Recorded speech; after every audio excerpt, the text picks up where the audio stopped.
مالك يا حاجه فيه؟ لا ابدا يا اخويا ما فيش، انت عارف بس ان انا تعبانه شويه. يا الف سلامه عليك. الله يسلمك.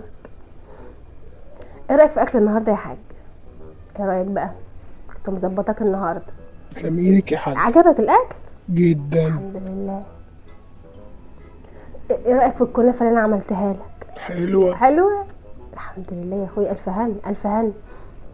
انت معدله في المطبخ ليه؟ معدك في المطبخ ليه؟ وحشني. عايزين نقعد مع بعض كده قعده انس، قلت اما نقعد بعيد عن العيال بره ونقعد كده ونقفل الباب علينا ونتكلم. نتكلم في ايه يعني؟ هنتكلم يا راجل، في اما نتكلم مع بعض شويه. كل سنه وانت طيب. وانت طيبه، بس في ايه؟ رمضان. ما انتش عارف ان رمضان اسبوع ورمضان يبقى موجود؟ كل سنه وانت طيب يا حاج، ربنا يخليك لنا يا رب. حاجه انا مش مطمن لك مش مطمن لي؟ الصراحه.